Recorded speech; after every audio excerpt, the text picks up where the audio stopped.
You're going? Just so I It's know. going, all right. Well, I'm a little humbled because I look around this table and I see people that probably have way more experience than I do at hiring and building out teams, but I volunteered to talk about several things, and this is where we started.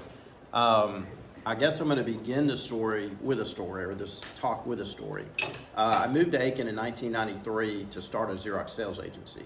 Xerox had like 20 customers in Aiken County, and so there wasn't like I was coming to take over and establish a business.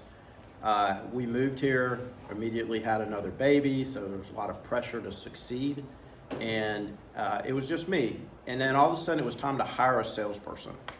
And so I did what every young entrepreneur does. I hired my best friend from Texas who was also in the same industry, and I thought this will be a win-win. And that's where I realized that's not how to hire people. You have to have a plan. So during the last 30 years, I've been blessed with a lot of expansion, and I joke with Nicole that I have a PhD in the School of Hard Knocks when it comes to so many things business, and I look around the room and I think there's other people that can identify with that. That's what we learn. Hey, it really is, and everybody's business is a little different. So one of the things that I've done over the last 15 years is I've been engaged mainly with referrals through my church of people that are looking to start a business.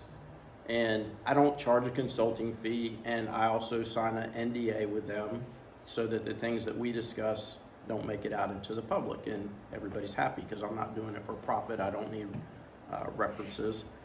So I feel like there must be a reason people want to sit down with me and figure these things out. And so I brought just a small outline this morning. I hope you ask questions. I want to start with my phone number. If anybody wants to write this down, it's 803-215-7097. And now it's on the internet. Hey, Jim, just for context, could you just tell us maybe about the size of your business, number of employees, and just get a feel for this? Sure. And part of the reason I asked Nicole to be here today is we actually have a second interview with a potential salesperson today at 11. So we have a 10:30 hard stop. I got to be gone. So started out the first year, did $178,000 in revenue. We'll do $3.3 million this year. We have 2 locations, one in North Augusta, one down in Walterboro, South Carolina, that we bought about 7 years ago. We being my business partner and I, Clay Turner, and that's a story for another day. We have 10 employees, 2 contract workers, meaning they do analyst work and special projects. We have 11 employees. We just had somebody accept a technician job yesterday, so we're growing. And we're excited about the gentleman that we're interviewing later today, so hopefully adding somebody to our sales staff. Our business is, we sell Xerox products throughout about a third of the state of South Carolina, about a third of the state of Georgia. It's very much kind of work, sure we do constant contact and some other things, but it's still very much blocking and tackling type of business. So we sell and service and supply these Xerox devices. Thanks for helping me out. We have turnover. I know it's hard to believe that. And what I really wanted to, if you have ideas about, hey, I'm pretty good at building out a team, or I know where my business is heading, I'm just gonna ask you to maybe think about, you need to rewrite that, because in March of 2020, we had this little thing called a pandemic, and it flipped upside down some of the things that we took as givens when it came to hiring and retaining and motivating our employees.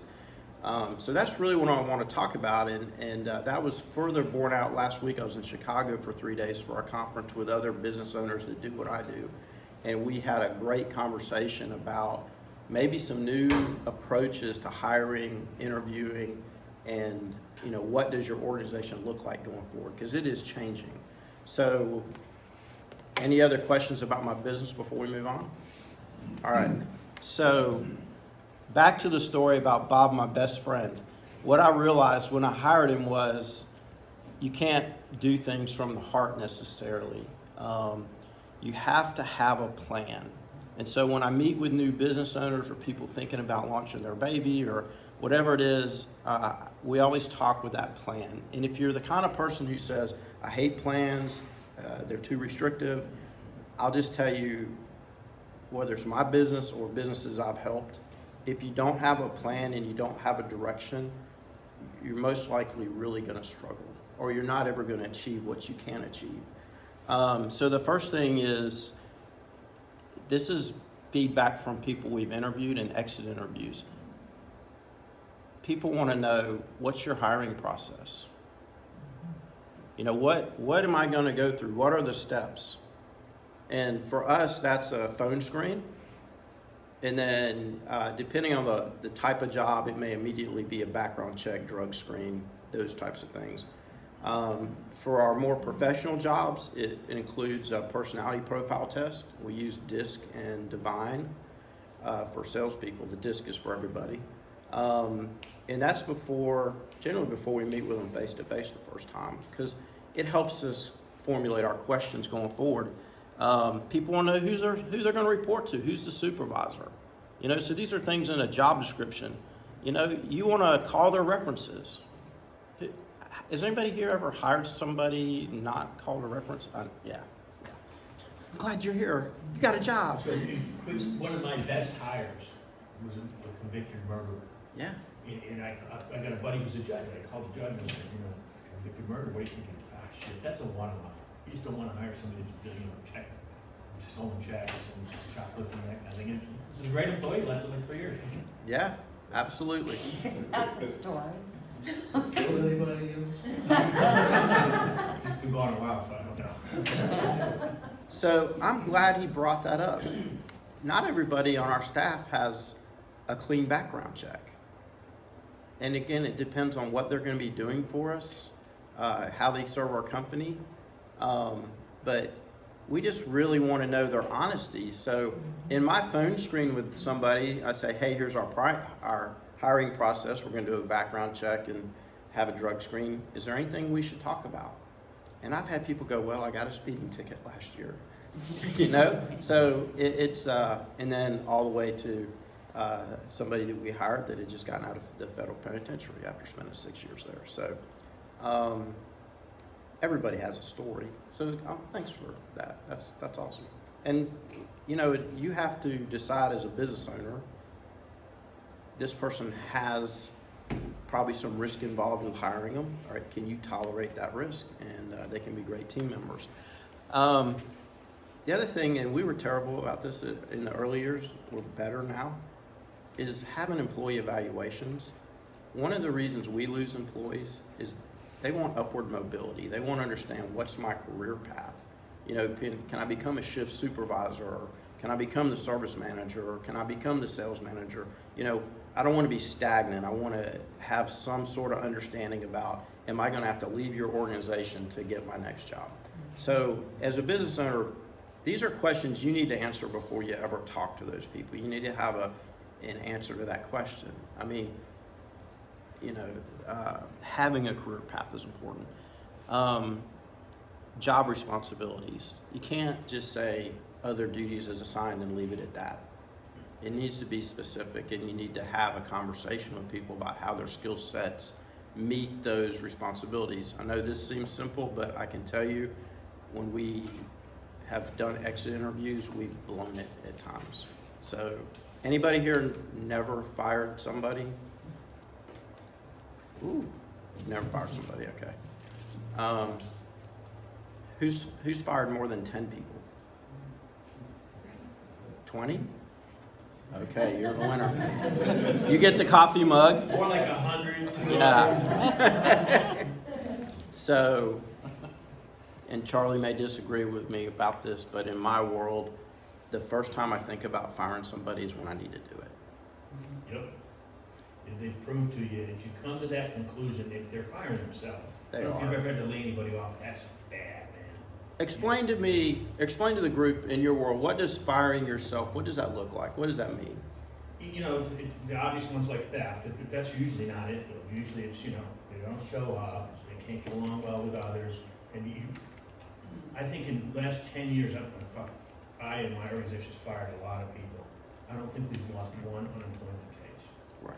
state. South Carolina is very employer friendly, but we document, 3 strikes you're out, but we document, we hold it, and, we set expectations, and, what you're talking about is so true. You're talking about culture, right? Correct. Culture is so important in your business, and for years I didn't have one, and my sales were pretty flat. I was in Duncan World, I was not a great performer, and I started hiring some people, and Norman Dunnigan taught me this is, hire. Don't forget how fair who, and I hired a district manager that held my store managers responsible for not accepting bad behavior. So you get one cancerous person, right? They spread. Yeah. And culture's so hard to build, it's so easy to lose. Yeah. You lose with one bad decision. So what Charlie's talking about is having some accountability. So if you hire a salesperson, you say, hey, I expect you to sell $50,000 a month in sales, and they don't, then it makes it very easy to have conversations over a period of time about, hey, what are we doing from a behavior standpoint to drive the number? And then eventually you have to come to the conclusion that this isn't working out. So that there's a lesson learned in there. The very few instances over the last 30 years of, firing somebody for an ethics violation. It's been more performance related. Gets a little more difficult in the admin side of things where there's not as many measurables, but that's still something that we have to deal with. In your job description, you need to be very clear about what hours you're going to work, what the expectations are, benefits if there's any of that available to the employee, and how they sign up for them and what the timelines are. These are all things that, again, I was going to tell you have come back to us through interviews or even exit interviews. And this is important. So what I'm answering is the who, what, where, why, and how. So where are they going to work? Where's their space? As you walk people around during the interview, that can be the beginning of their impression of your business. So don't necessarily be static in a conference room. I hate to say it, but you have to kind of sell yourself as a small business to some of these people that are used to maybe a larger corporation. They understand they're taking a risk at coming to work for a small business. But we also offer some flexibilities and agility that large businesses don't. So, be open to that. Hit on the path upward. As an employer, and Nicole has experienced this, she came to work for us and we did not have our ducks in a row. Her computer wasn't ready to work. Her passwords that she needed for Xerox weren't ready. So, make sure that when you have somebody ready to start, you get out of the blocks pretty quickly. And then she and I are going to be writing an onboarding plan either this afternoon or Tuesday for our new salesperson, because I told you guys things changed March 2020. The way we used to do things is no longer the way we can do things going forward. Our sales training used to be in person. Our sales training now is virtual. That changes some of the onboarding practices that we've been used to in the past. What is your hiring process? I'll walk you through ours real quick. We have a 10-question screen. I'm going to talk specifically about a salesperson because that's what we're kind of in the throes of right now. There's some softball questions, kind of I call them bonding report questions. I don't want to scare somebody off right away.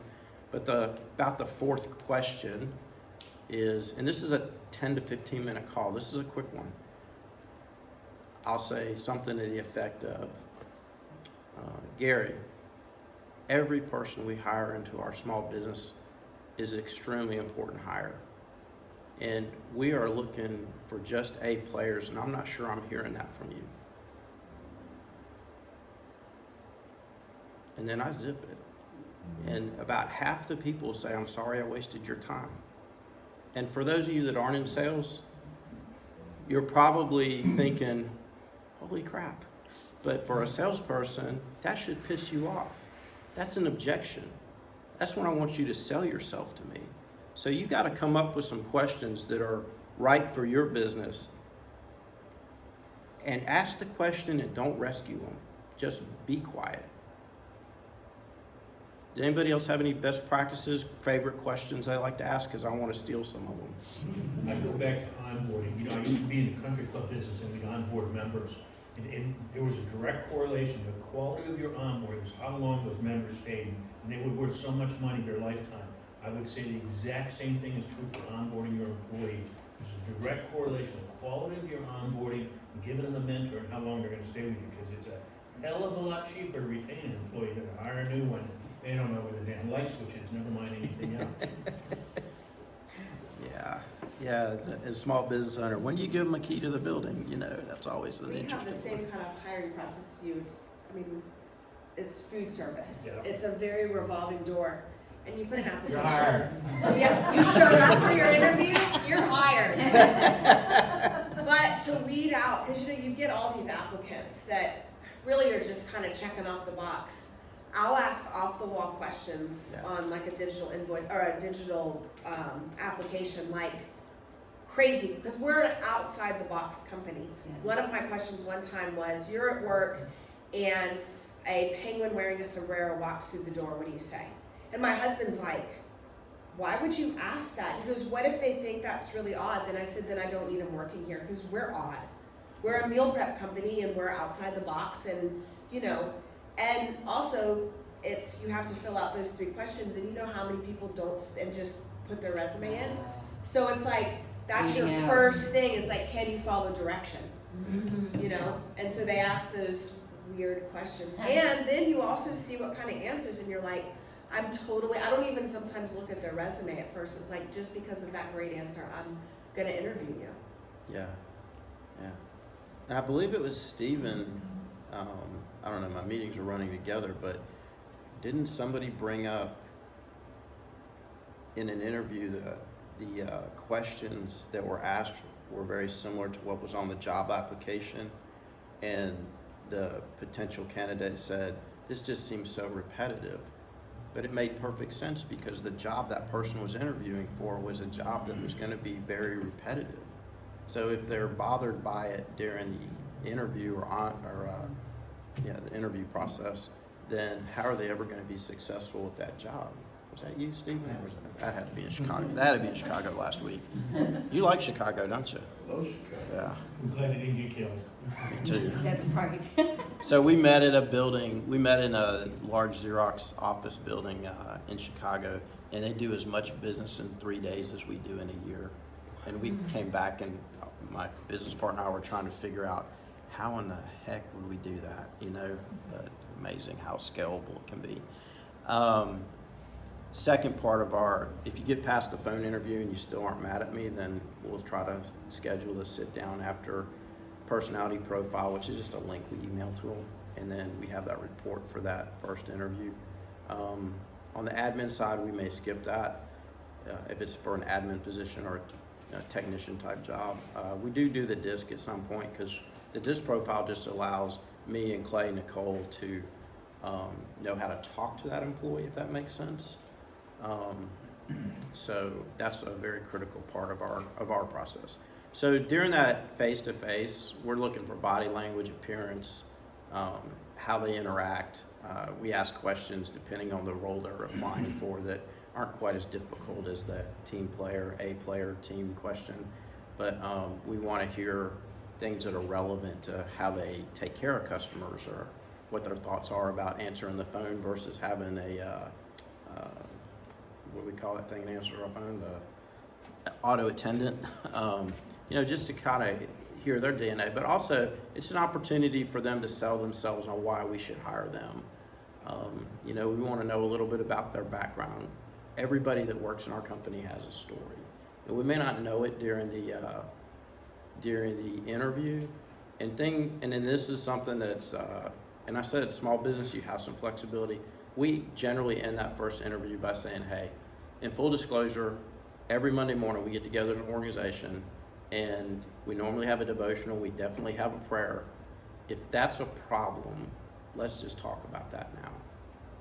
Because we run our business really more as I'll say semi-family business. We do have some pretty good, we have an employee handbook, and so we're a little bit bigger than some of the smaller businesses, but you know, that's one of the things that if there's something that you feel like you said, you're weird, you guys are weird, well, probably want to let them know that somewhere in the process. You know, just in disclosure. So normally at the end of the first interview, it's either, hey, let's part as friends, or I think there's a reason to get back together. And that's generally when we have put together a job offer. And the beautiful thing about small business, they don't all have to be the same. I mean, my salespeople, they have different bases. Everybody's on pretty much the same commission plan and bonus structure, but you know, you don't expect the same budget out of a first-year sales rep as you do somebody who's been there 10 years. And it also depends on territory. Same thing with technicians. That first-year guy's still trying to learn what the name of the tools are in the bag, and the 10-year guy, he's catching 8 calls a day. So it's just, you know, making sure that you have that process and that understanding. I'm gonna go back to where I screwed this up, was not having kind of an ironclad job description, because that makes doing the evaluations really difficult. Someone goes, I didn't know I was supposed to do that. I didn't know that I was going to be asked this question on an evaluation. So having those two things aligned is really important. Now, how does this relate to team building?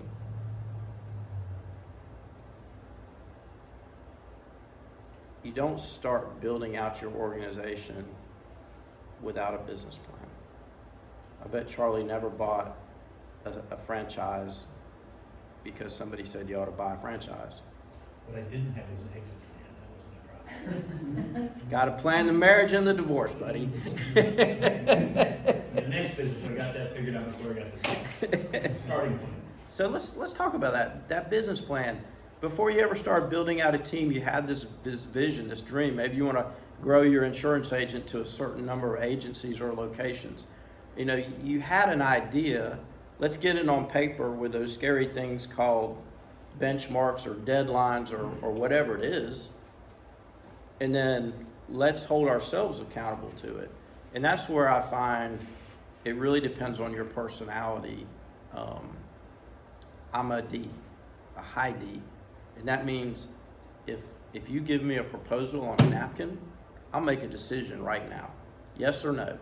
No problem. If you take a proposal to my office manager who's a C, you better have the proposal. It better be bound. It better have references. It better have every award you ever won. And she's going to put it on a spreadsheet and analyze it. And you're going to keep calling her going, you ready to make a decision yet? And she's going to say, no, not quite. Personalities are great. You want a C, keeping your books. You don't want a D, keeping your books, because when I balance your checkbook, it's going to say error someplace, $2,000. You know. And then the I and S, those are great people. Those are social people. You know, they like to be around people. So that's where we want our salespeople. As you're growing out your team and you have your business plan, it's not write it in pencil. You can erase it. It can change. But you got to have one, because otherwise you'll do what I've done twice, which is grow too fast. I mean, Xerox came to me when I was 26 years old and said, hey, Augusta, Georgia is available. I've been in Aiken for a year. You know, couldn't pay my bills in Aiken. Now Xerox saying, you want Augusta? I'm like, heck yeah, let's go for it. And that was the beginning of my first failure. So, you know, grew too fast. Didn't learn from that. 3 years later, I found myself driving to Greenville, South Carolina 3 days a week. Well, staying up there actually, but I was up there 3 days a week. And I'm thankful for that. I mean, God taught me a lot of lessons. I have been much more of a planner since those days. You know, survived. And now just concentrate. It was hard for me to buy Walterboro. One of my best friends passed away, and I bought it from his widow. But I had such negative experiences growing in the past that I was like, no, just good in Augusta. You know, I'll just hang out here. So write your business plan out, but be ready to adjust, because some other opportunity may come available.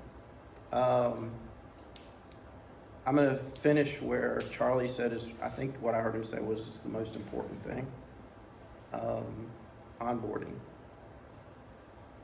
Have any of y'all ever felt like you didn't do a great job of bringing an employee into your organization? So I'd like to hear some of your processes because I'm still not sure we're great at it.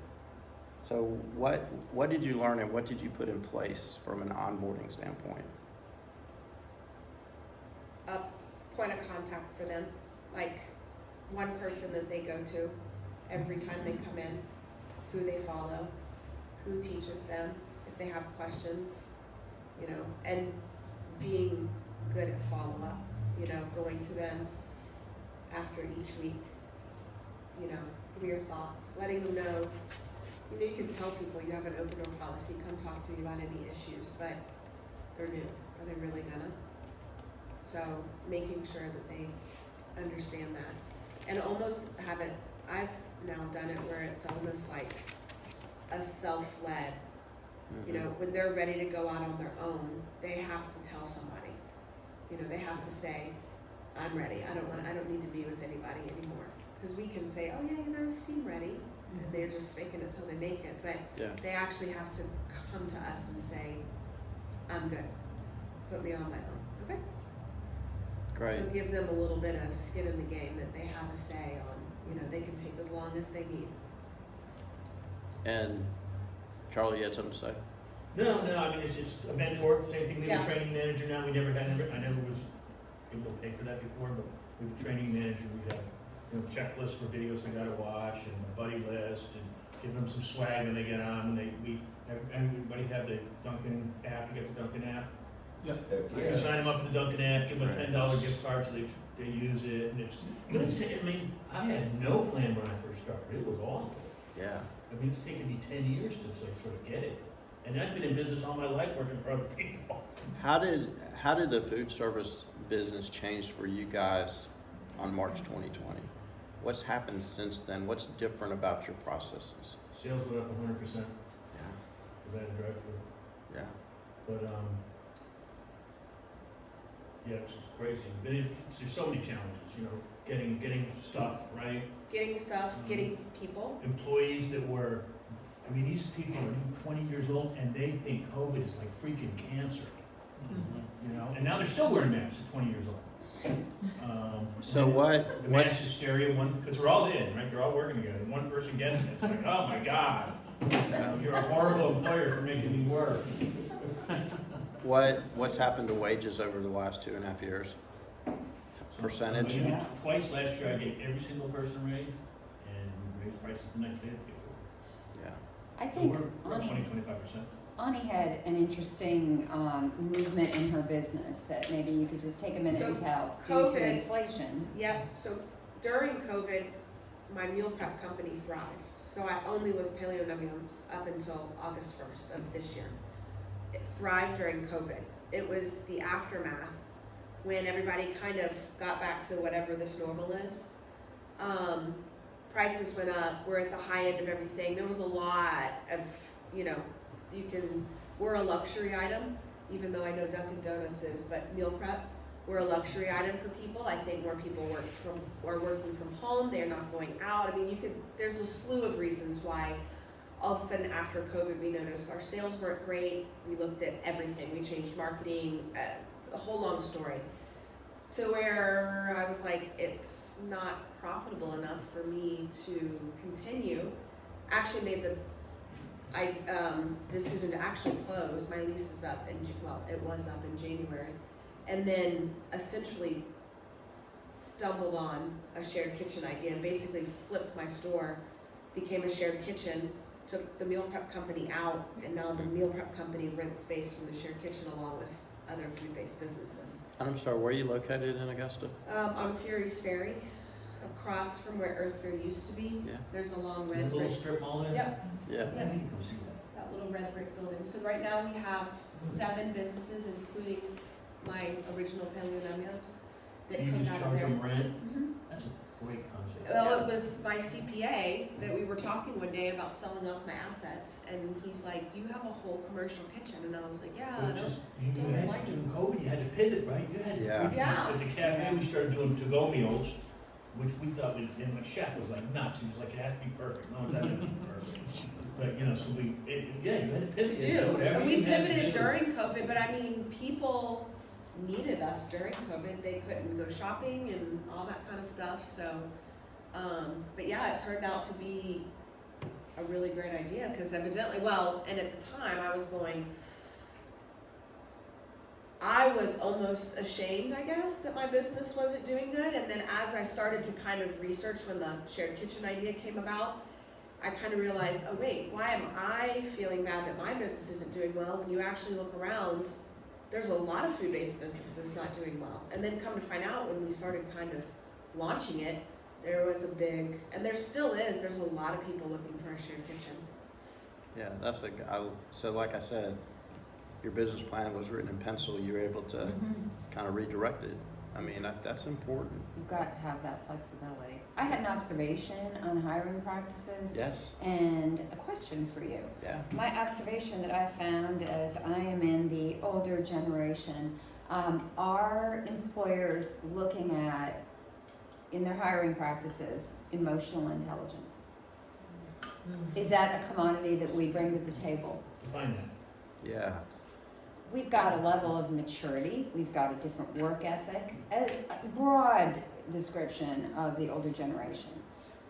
We have more ability to handle conflict, to relate to others, we've got more social skills. I mean, there is value in that. I've ended up on accident with the staff. I'm the youngest at 44. They're all over 50, and it's phenomenal. Yeah. And I don't think it's so much as that the older generation has, the younger generation doesn't have it. They conflict resolution they're horrible at. But you are looking at that, Yeah, and you want to evaluate I'm not emotional necessarily, I intelligence. don't love the term diversity, but in my business, I try to do diversity of ages. right. They balance each other off, because young people can move quicker and do a lot of stuff, and older people And are reasonable, conflict. I think Yeah. I think you all are onto something, and it's not a COVID thing. It's just a generational thing. We're doing business to business sales, and we've hired kids right out of college, and they just have a hard time getting traction with business owners.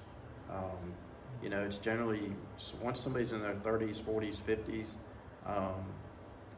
it's something that you really have to look at. Who's your customer? Also, I have found that people that are older, they tend not to cause office drama. Or They're more kind of drama sometimes. they're kind of over that. Well, but it's comes and goes. It's not like constant.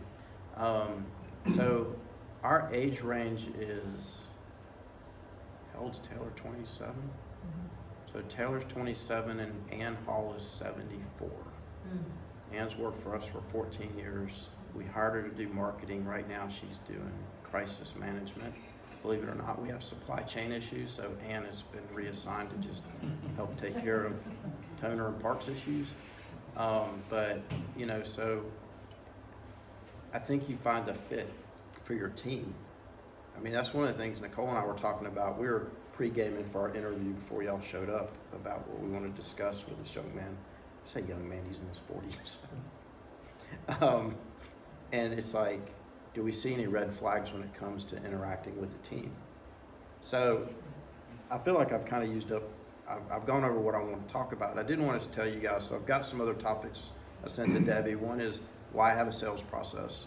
And regardless of whether you're selling insurance or prepped meals, it's something I'm a true believer in. It doesn't have to be the process that we use, but you need to have something that's repeatable and coachable. And it gives your sales team or salespeople, it gives them some empowerment to feel like everybody's working from the same play card. And then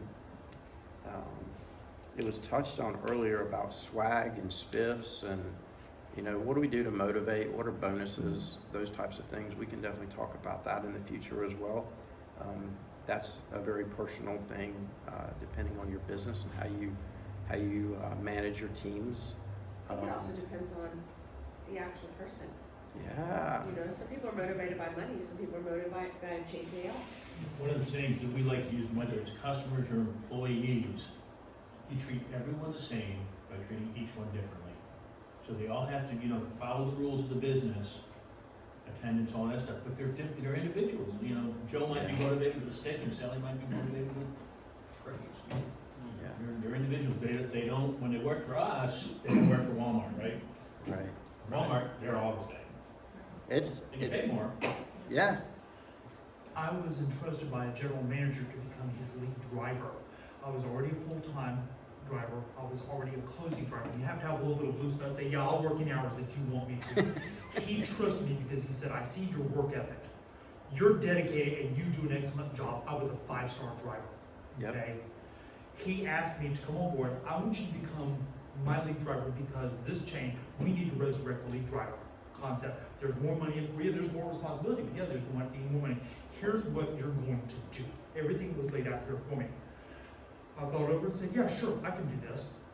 Hey, well, this chain was always going through management change, always going through a manager every 6 months on average, okay? We had the point, and where it came to training the drivers, okay, there was one person that was responsible for that. I was responsible for that particular position. They went through all background checks and did everything was they needed to. Okay, we're gonna put you out with a driver who's got experience. Well, then it came to within the process of that person being on board, well, we just need to get you out with a driver. Yeah. No one put him with me. I went to the manager and said, okay, look, I'm responsible for bringing them on, helping them to be successful. I'm gonna help them to be successful in every respect. As a delivery driver, working the phones, working the point of sale up front, okay? You're trusting me with this, and this. Why is it that you're not trusting me with this particular driver? Well, we just need to get them out with the driver. No. Yeah. Stop it right there. Because if you're not going to entrust me with that, I'll drop the lead driver position and just, I'm not going to deal with this anymore. Got it? Yeah.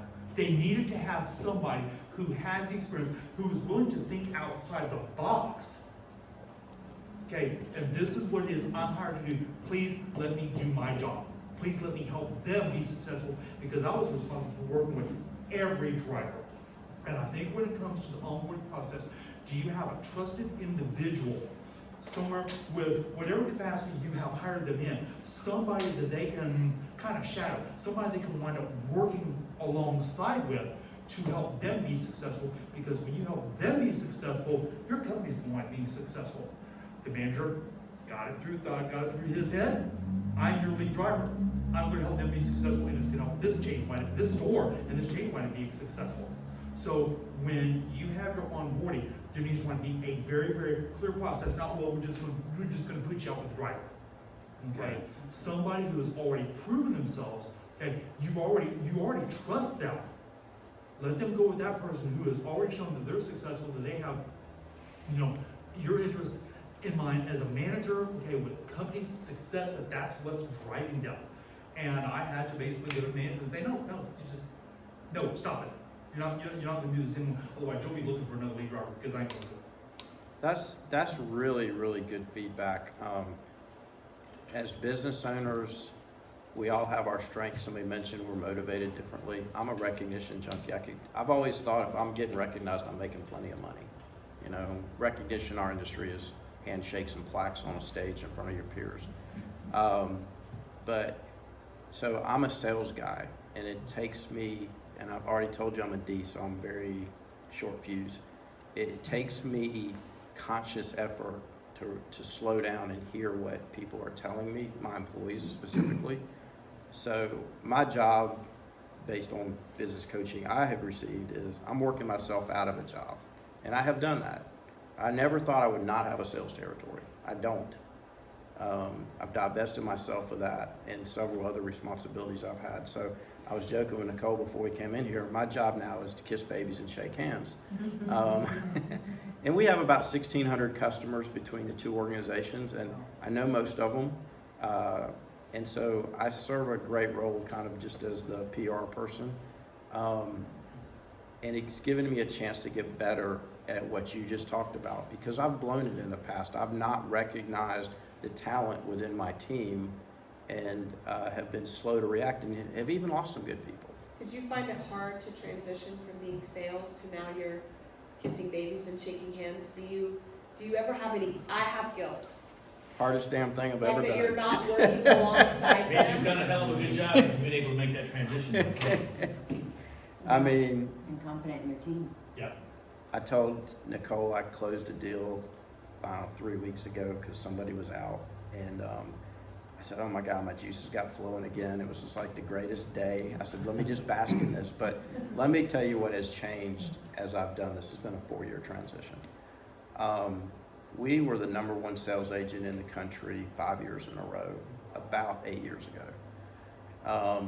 And then we were always high performers, but I wasn't getting the top award. Right now, our company is #1 in our segment in the country again. And it's because I couldn't do it anymore. I mean, yeah, we had a sales team, but there was this, I was not doing a great job. I was not investing in my sales team. So the hard work is starting to pay off. The other thing is, I'm gonna give you guys a new term. Don't just get outside the box, blow the box up. Don't go back there. Last December, I cast a new vision to our team, and I said, this is what 2022 is gonna look like. And salespeople need equipment to sell, and we couldn't get equipment. So I picked up the phone, I called it dialing for dollars, and I secured equipment from other dealers in other parts of the country where the recession had already really kind of hit their area. So they had this excess inventory. And that got us going into Q1. It was a huge, huge deal for us. And that's continued all year. I mean, Xerox has shipped us some equipment, but I've found brand new equipment in a myriad of other places. I know that Gary's organization or Gary's industry is going through something right now. How much would you pay for a number 10 window envelope with a... Dude, it's freaking nuts, but just the price of things. If you can find it. Well, if you can get it, yeah, I mean, half the time, we don't know what paper we can get at any given time, so. Yeah, so those changes are hard. That's my message. Yeah. And it's not without, every once in a while, I want to step back or, step over the line and grab some of that back, but I found the more I got pulled back in, the more I, not on purpose, but it enabled my staff because I was there. It's way easier for them to just say, ask me the question, and I had to get very used to go, what do you think the answer is? Because me just answering the question, they're not thinking for themselves. So when I'm not there, it's like, well, we don't know what to do. And I said, everything you need to run this store is inside this store.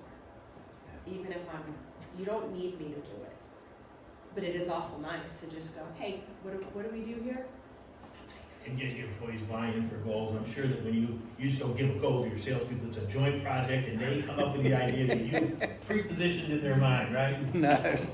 So, quick story, and I'll be quiet. We had an office on Wheeler Road in Augusta, and Clay is my third business partner, so there's been 3 generations of our company, if you will. And this was towards the end of #1 and the beginning of #2. But I had this great team, but they just couldn't, I never empowered them. I guess they were afraid of me or something. And this is back in the day of pagers, so I'm really dating myself now, So my pager would go off, and I'd call back the office, and they're like, hey, blah, blah, blah. And I'm like, it got to the point where I felt like they're calling me to ask me if it's okay to go to the bathroom. And so finally I realized I had a problem on my hands. And so I sat everybody down, and I said, look, guys, here's the deal.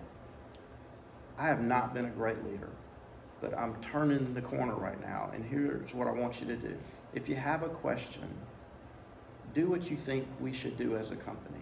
And if you really are uncomfortable, then come up with 2 options, call me and tell me which one you think is the best one. So I started making them think about how to make decisions and how to serve our customer base, and that was a big turning point. Because you can't be in the line of fire all the time, like you said. The answer exists inside this office. I'm going to steal that from you, by the way. I think there was a great exchange of information. Thank Yeah, you. you're welcome. I know not all of us have employees under them, Count but yourself lucky. hey, I need to have one. But I think we can all glean some useful information for all the topics that come up in this process, thinking about a plan. I'm really intrigued by discussing more, and we might just do a whole meeting on this, body language.